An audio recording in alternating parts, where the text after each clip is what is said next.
Years ago, she was getting on the train going up north, and she was going to visit Jim at Peterhead. I don't know what he was doing there. Fishing or something. Anyway, she got on the train at Glasgow Central to go up north and found herself sitting opposite this very comely, lovely looking young man, as I used to be in the 60s.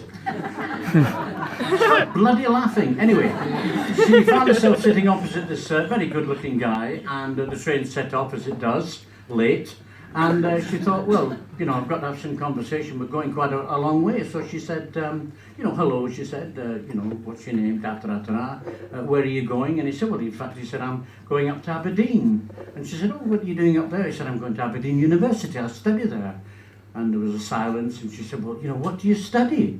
Waiting for him to say law, medicine, and he said, well, in actual fact, he said, I'm doing a degree in the sexual practices of women around the world. And she thought, and she said, well, what does that entail? He said, well, I go around the world, he said, I make love to women in every country, and I'm grading them for my degree. So there was a long silence, and of course, Alison thought, well, I've got to ask him. So she said, well, okay, she said, how long have you been doing this? Oh, he said,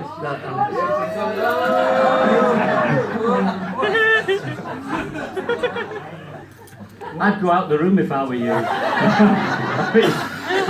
Anyway, before I was rudely interrupted by the subject of this thing, she kind of said, well, you know, you've been doing, he said, well, I'm just about to go into my third year. And there was a silence, and she thought, well, I've got to ask him. And she said, well, you've been all around the world making love to women. Who are the best? And he said, well, in fact, he said, you wouldn't believe it, he said, but the American Red Indians. I thought, that's fantastic. And he said, who are the second best? And he said, the Scottish women. He said, fantastic. Wow. Long silence.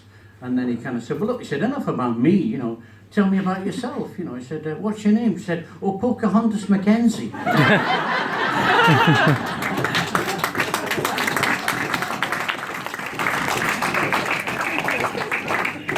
Don't clap, you'll just encourage me. We've got a very brief poem here for Alison.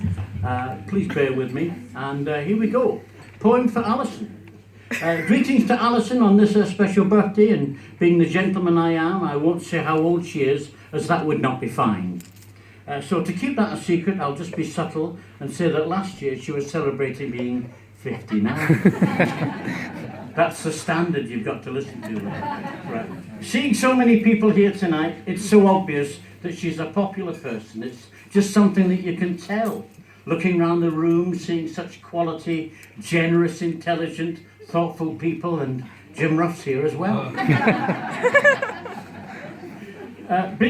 Being the person she is, caring, intelligent, and dedicated, her decision to become a teacher for her wasn't too tough. However, with regard to Alison's choice in partners, she must have known that for the rest of her days, life for her would forever be rough. Fill in the rest yourself. Right? Jim has often confided in me that when he was at school, had there been more teachers like Alison, his studying might have improved. But then we also have to remember that the school Jim attended way back then was apparently approved. Last verse. So Alison, here's to the next 60 years, the future's yours. One wonders just what plans you and Jim may hatch. For the rest of us, Scotland may become independent. Perhaps we'll get 2 sunny days running, and maybe St Mirren might win a match. I know they won today! So now, to everyone's relief, this wee poem must come to an end. But Alison, once again, let me say that we all think you're a wee smasher. But now to really entertain you folks, and Alison too, let me boldly introduce you to that well-known variety act, Wee Jimmy and Natasha!